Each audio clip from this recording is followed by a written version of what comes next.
Bonjour à tous et bienvenue sur le plateau de Déplacement Pro où nous recevons aujourd'hui Jérôme Fouque, directeur général HRS France. Bonjour Jérôme. Bonjour Margot, comment allez-vous? Ça va, merci, très bien et vous? Parfait. Alors piloter le marché des déplacements professionnels aujourd'hui n'a jamais été une activité autant pluridisciplinaire. Comment est-ce que HRS s'interface-t-elle aujourd'hui dans cet environnement? Quand on réfléchit à notre métier qui est du corporate lodging, c'est pour nous le dernier enjeu où il peut y avoir de l'impact sur la performance achat, parce qu'on va pouvoir aider les entreprises à générer des savings de l'ordre de 5 à 10%, et de l'impact sur l'expérience utilisateur, parce qu'on va pouvoir permettre aux voyageurs de trouver le bon hôtel au bon endroit. Donc deux impacts financiers et également expérience utilisateur. Dans ce contexte-là, le travel manager doit interagir avec, pour la partie sourcing, les départements achats, pour le déploiement du programme hôtel avec les RH, la com ou le marketing, et puis quand on va parler du paiement, avec les comptables et les directions financières. Donc on voit bien qu'il y a un rôle de stratège, de chef d'orchestre, que le travel manager doit orchestrer pour mener à bien son programme hôtel. Et justement, afin d'aider l'intégration de ces différents corps de métier, vous organisez le Corporate Lodging Forum. Est-ce que vous pouvez nous en dire plus sur cet événement?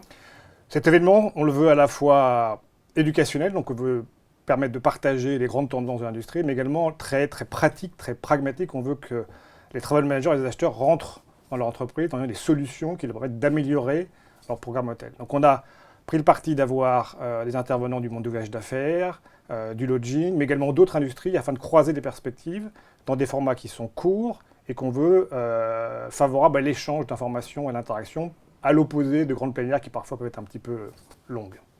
Un programme peut-être à nous dévoiler, des ateliers, des conférences ou même des speakers? Des speakers, on a une très bonne introduction avec Stéphane Mallard, qui a écrit un bouquin très intéressant qui s'appelle Disruption, que vous pouvez lire d'ici là, qui n'est pas très long, qui est très intéressant.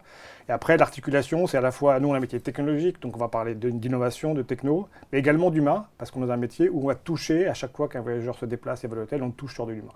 Donc il y a un équilibre à trouver entre à la fois la techno et de la prise en compte de l'expérience du voyageur. Cet événement entre dans une initiative locale ou justement fait partie d'une stratégie plus globale de communication mondiale? Alors, l'histoire du CLF, c'est d'abord des initiatives locales qui sont globalisées. 2013, premier CLF, principalement en Allemagne. En 2018, on a fait un partenariat avec l'ACT, l'association des corporate travel executives. À l'époque, on avait 9 CLF, on est passé à 14. Donc on a des grandes lignes éditoriales de cet événement qui sont globales. Après, ce qu'on a voulu faire avec les équipes françaises, c'est vraiment travailler les enjeux qui sont purement locaux, liés à la maturité du marché. Donc on a un programme qui est assez riche, dont on est assez fier, et je vous donne rendez-vous le 28 novembre à 14 h au cluster, à toute proximité de la gare de Lyon.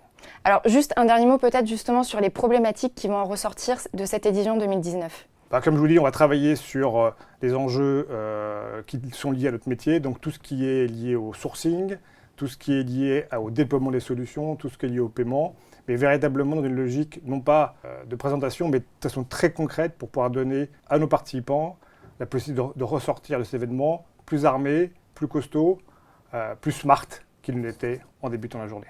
Très bien, merci Jérôme. On vous donne donc rendez-vous le 28 novembre à Paris. Merci, au revoir.